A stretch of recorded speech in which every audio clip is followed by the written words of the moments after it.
Hello, and welcome to the Superliminal Developer Commentary. I'm Albert, Game Director of Superliminal. Myself and the rest of the team will be popping up every now and then as you play.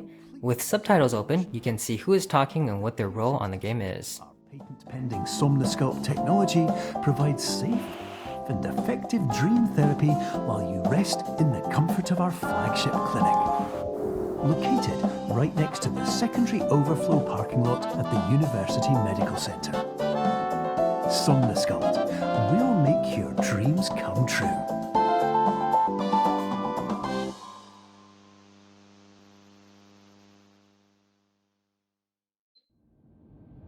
Hi, my name's Chris. I was the producer and designer on Superliminal. Hi, this is Will O'Neill, and I was the writer on Superliminal. Okay, so that very beginning of Superliminal is actually one of the last parts we finished. Throughout development, we created so many different introductions to the game. Not all of them were cutscenes, like that one, but we ended up feeling that in-game video sequence offered a really smooth on-ramp that let us set the framework for what's to come. By keeping it grounded in the world, rather than just a video, we felt it to be a good way to get you situated in the game and aware of what's up. So, when I wrote the opening line of, "Are you filled with feelings of self-doubt?" at the beginning of the game, I was definitely envisioning a player immediately, unconsciously responding with yes. And of course, the purpose of that is to sort of pull you into the idea that you're not playing a character in the game, that it's you inside this experience. And of course, making it clear that the clinic itself is not necessarily the safest or most prestigious place to get treated creates an immediate tension. Especially when the very first thing you do in the game is accidentally sign away all of your rights.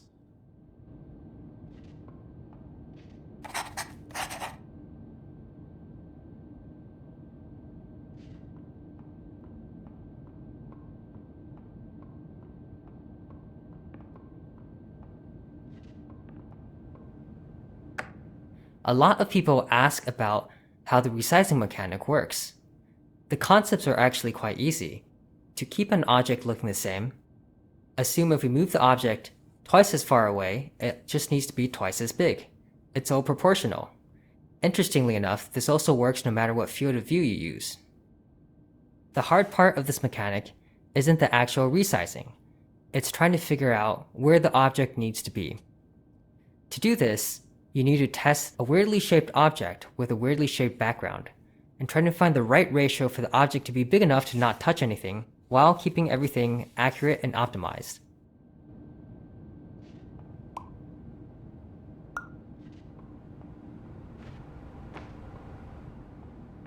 Terms of service accepted.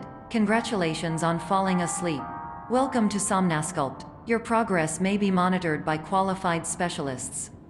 This orientation will adapt you to eyelids, our interactive, lucid induction dream state in which you retain full consciousness and control.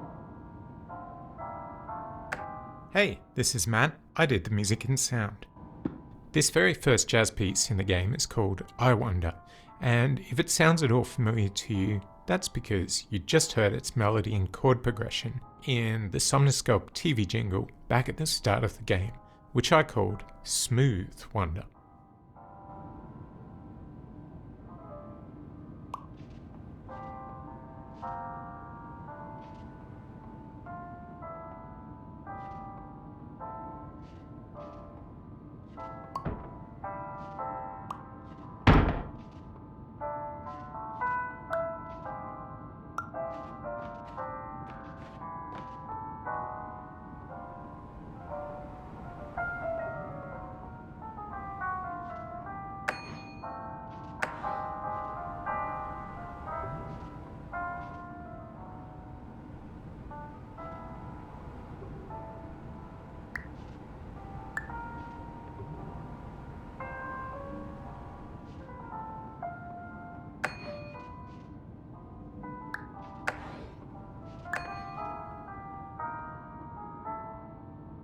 Hi, I'm Logan, and I'm level designer on Superliminal.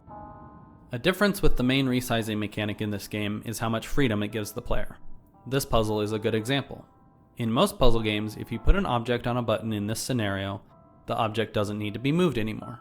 The key to unlock the door removes the key from the problem space. But unfortunately, in our game, you can just turn around and grab the object from any distance away. Therefore, we've gotten good at adding barriers in many places so people won't carry an object through all puzzles forever.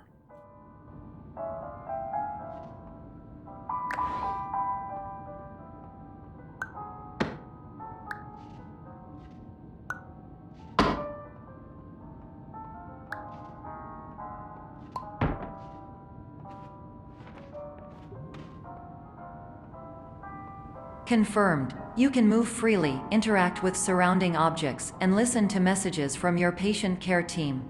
Please note that I am the standard orientation protocol and that my voice has been explicitly chosen to remind you that I am not a part of your patient care team. I do not care.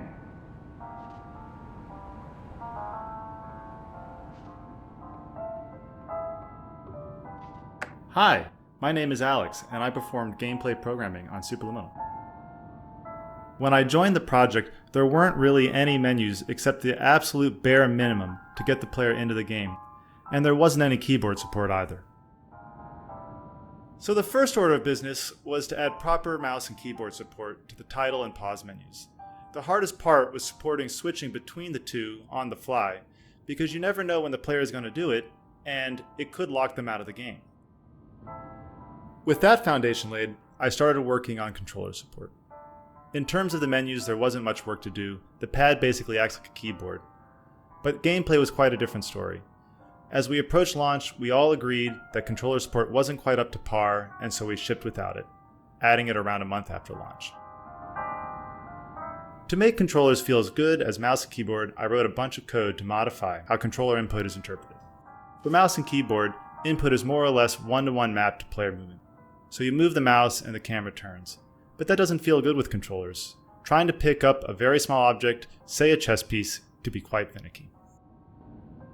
In the end, I made it so looking around accelerates the longer the stick is pressed, and behaves differently based on whether you are looking vertically or horizontally, and also while you are holding an object.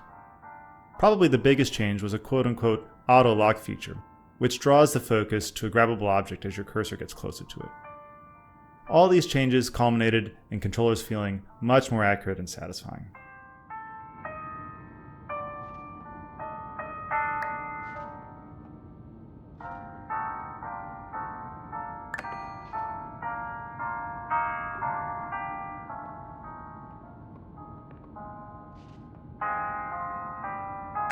Throughout each level, we try to give subtle hints on which objects are grabbable and which aren't.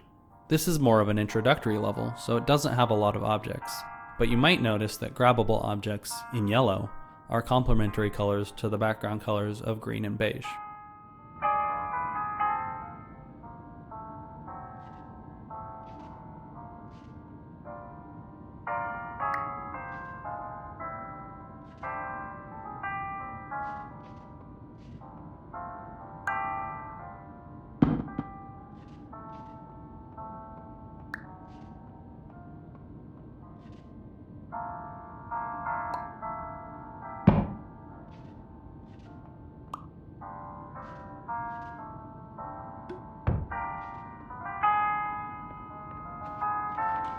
During eyelids, you will lose the ability to awaken suddenly due to realizing that this is a dream. Evidence: I have already informed you that this is a dream. You did not wake up. Please complete the remaining orientation activities. There's quite a bit of foreshadowing throughout this level. We wanted to hint at the mechanics that are going to come later in the game. For example, the projection, the clone, and the portal hallways later on. Little things like that feel like visual treats when you're playing this level, but serve as fun reminders when you play for a second time that we kind of told you the whole thing all along.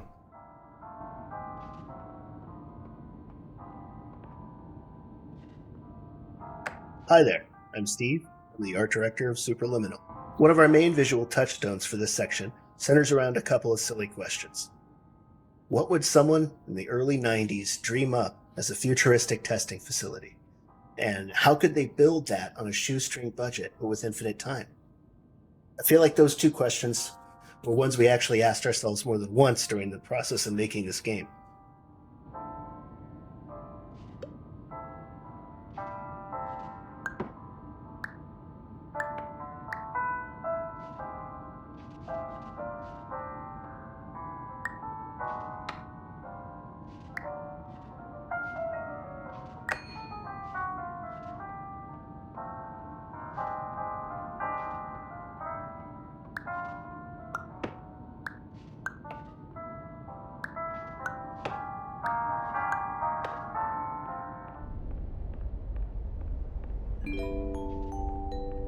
Warning, you have deviated from the orientation pathway. At the Pierce Institute, patient safety is a key node in our corporate priority tetrahedron. A variable degree of force can and will be authorized to ensure patient safety. Please return to the orientation pathway. When we were playtesting, we realized that players were getting tripped up on different aspects of the resize mechanic. So we tried to make each puzzle in this level teach a specific action. The cheese puzzle is our way of forcing players to make something from very small to very big, and the puzzle after that is the opposite. This broken window puzzle is to teach you how to make things small and fit through a hole, but at a distance, so you can't simply walk up to it.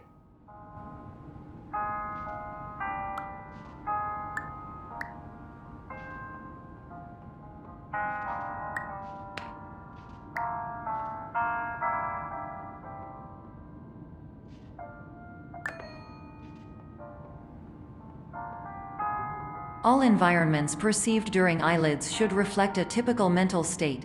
If you believe your mental state was compromised by Somnasculpt, please provide a comprehensive, rational explanation in your post-procedural survey. Completed surveys may be eligible for a gift card.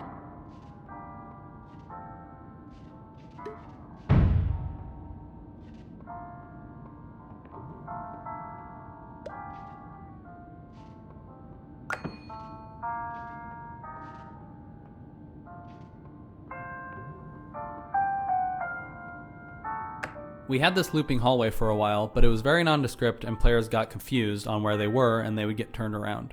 So our artist Steve helped mock up some windows and landmarks so people can tell where they are.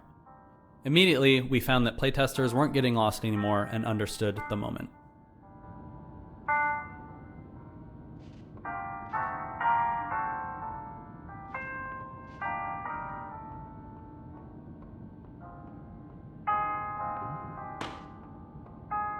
Our core game mechanic is so novel that we immediately drew comparisons to other quasi-sci-fi puzzle games.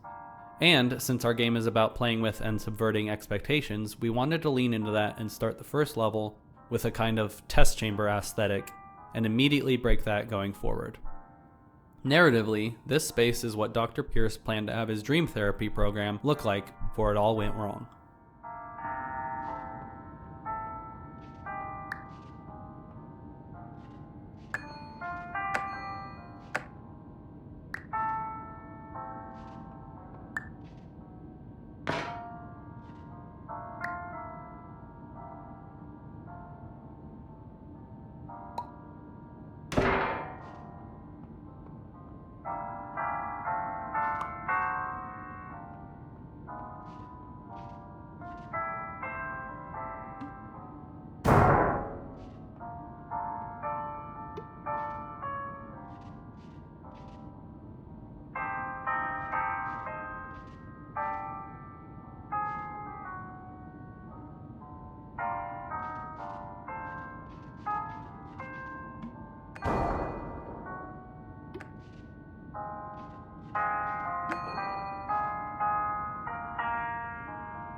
Please stand by for polite recognition on your completion of the Somnasculpt orientation.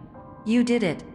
To maximize the time allotted for your therapeutic journey, please do not delay in proceeding through the final doorway as indicated.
The reason we ended up with this sleep clinic section is because we wanted to convince players that they might have actually woken up from the dream.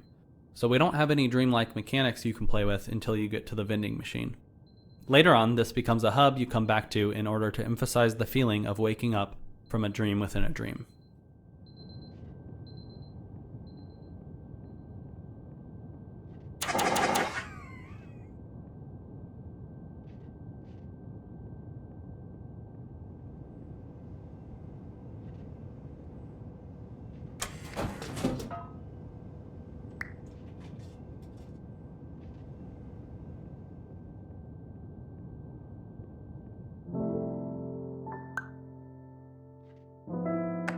We want the first moment of people walking into this hallway to feel different from other first-person puzzle games. This hallway is designed to feel surprisingly warm, which helps make it feel a little bit surreal, and a little bit odd. Throughout the game, we're bouncing between these two feelings, the feelings of warmth and coldness.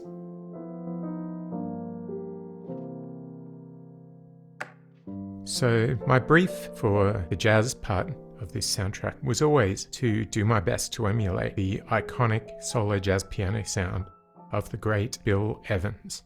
For that, I listened to an album called Alone. My process was to try to compose my own superliminal jazz standards. I fleshed out the first chorus and melody. Later on, I workshopped and recorded with my good friend John Reeves. And I'm so glad I did because his piano skills are so much better than mine.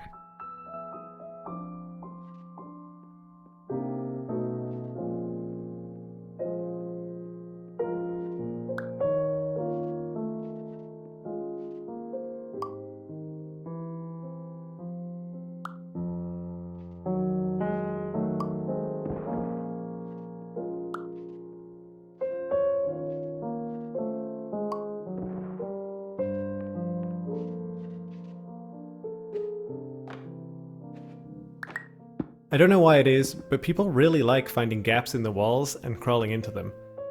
For our trickiest hidden spaces in the game, we added literal Easter eggs for people to find, because that's what made sense at the time.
My name is Dr. Glenn Pierce, and I'd like to talk to you about being special. So special, in fact, that we have no idea where you are.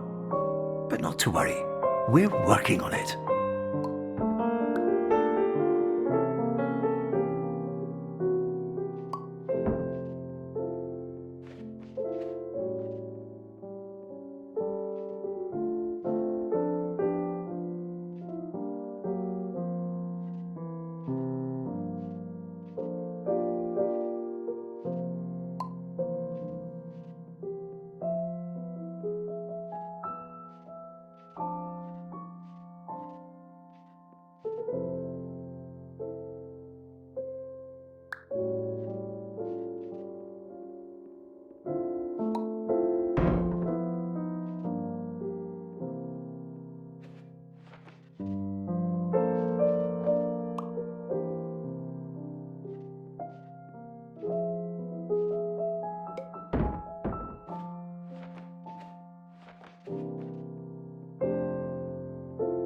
Hi, my name is Ryan, and I was the principal artist on Superliminal. Optical's Pink Hotel Hallway was the first area we nailed down visually and served as a starting point for how we approached the art for the rest of the game.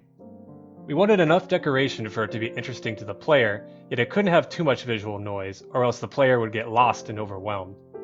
We made interactable objects the complementary color of the surrounding environment, which helped them pop more and feel more important.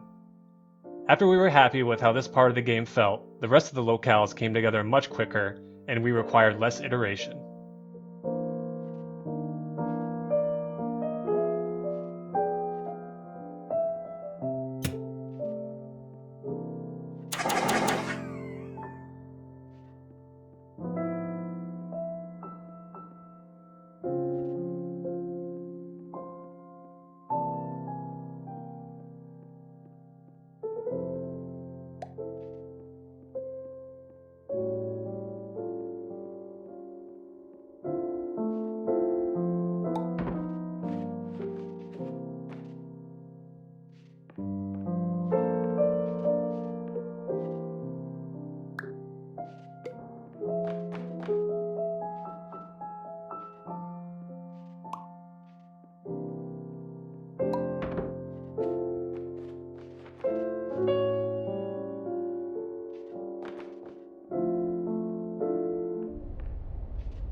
Hello, my name is Dr. Glenn Pierce, and I'm just popping in to give you a quick update on where you are. We still don't know, but please keep moving forward, and hopefully you prefer frequent updates to being reminded that you are completely lost.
Hi, my name is Phil Fortier, and I was the graphics programmer on Superliminal, and I also worked on some of the Easter egg design. So in this warehouse, you'll notice that there are actually 4 exits to the room, and the level geometry on the other side of the exits would actually overlap if it existed in real space. So to make the level design a little easier, we used our portal tech here. So the exits to the room when you leave the room are actually in vastly different physical locations within the level, but hopefully it should be all seamless for the player. my name is Dr. Glenn Pierce, and we still can't find you. But you should now have access to a series of elevators that should trigger your subconscious to gradually wake you up. You should also find a variety of emergency exit signs that should lead you to them. Will all of this work? Absolutely.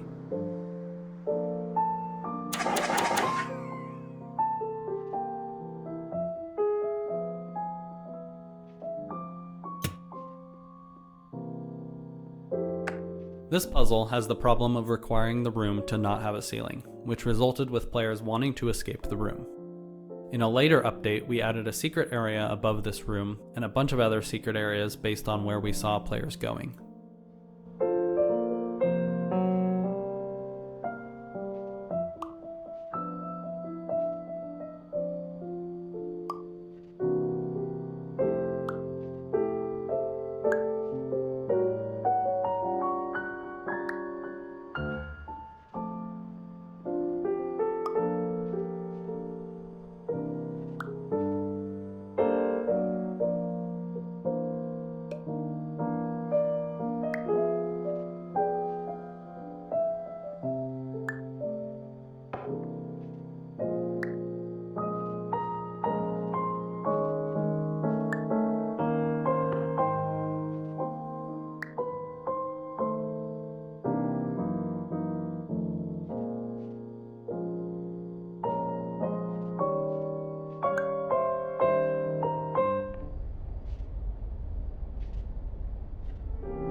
Hello, my name is Dr. Glenn Pierce.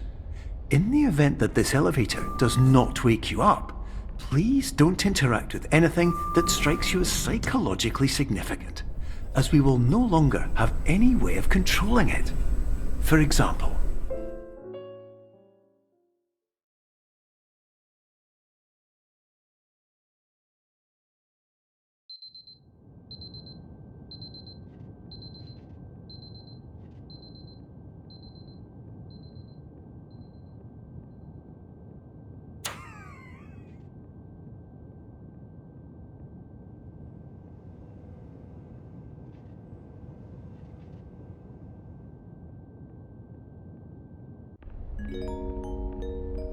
This is an automated message for all patients who attempted to use an alternate pathway to access the next phase of Somnasculpt therapy but who have become trapped in a dream state paradox instead. Your decisions imply a failure of orientation, which reflects negatively on the standard orientation protocol. You will rectify this failure immediately.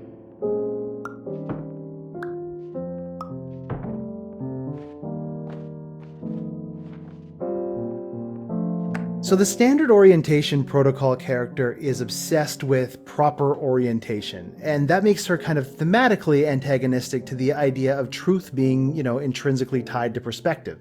But to me, the fun part of it was writing her as being cruel without there being any actual malice to it. Like, she has nothing against you personally. Her programming simply can't see beyond proper orientation as being the only thing of any value to a Somnasculpt patient whatsoever. An early challenge we had for creating the art for Cubism was how to approach the space and make sense of it. We started taking it a bit too literally. For example, how could we make sense of the door being so high up? Why would it be built this way? The solution we arrived at was simply not to make sense of it, because it shouldn't. We created a simple museum aesthetic that wouldn't get in the player's way of experimenting with and enjoying the puzzles. Sometimes keeping it simple is the way to go.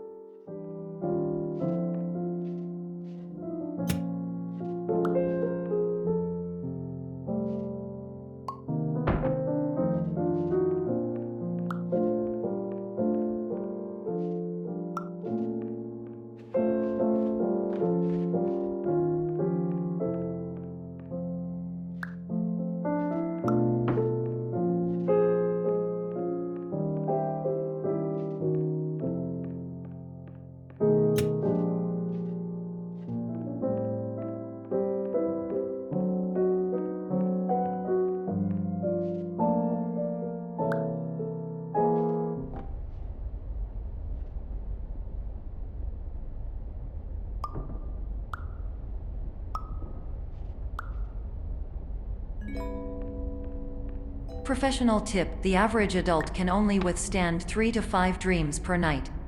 Once this threshold is eclipsed by entering more dreams, your mind will suffer an explosive mental overload, reorienting you for the emergency exit protocol. Please subject yourself to explosive mental overload.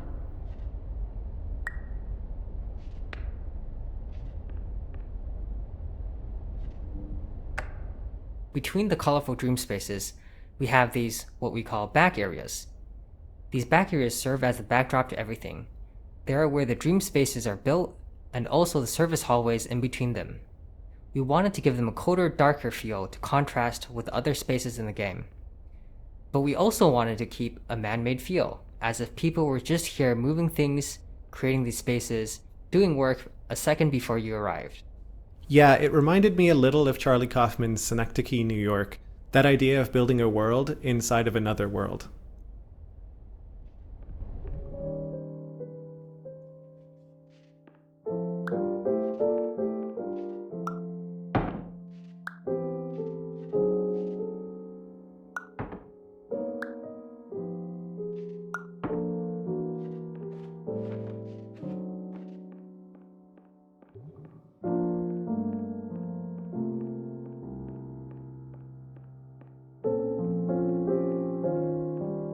Originally, we had little plaques indicating exhibits within the museum, but we felt it was a little bit too on the nose, so to speak.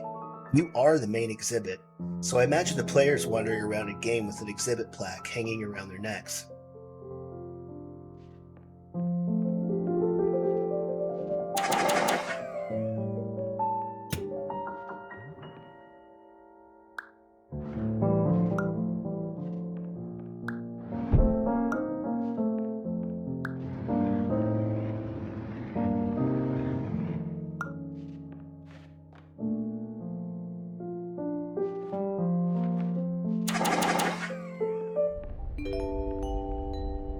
Please note that a reluctance to volunteer for the risks associated with explosive mental overload implies a misunderstanding of all other solutions, all of which are far more traumatic and likelier to result in catastrophe. I am not capable of suboptimal suggestions. Please exit this dream as soon as possible. Not all of our interesting perspective moments can be built into puzzles. Some are just great moments that break your expectations. This level interprets a cube in multiple different ways, and even though none of these are difficult puzzles, they all work together to create a whole series of back-to-back surprise moments. It was fun finding the balance of making it feel like someone was messing with you, without making it feel like the cube is sentient.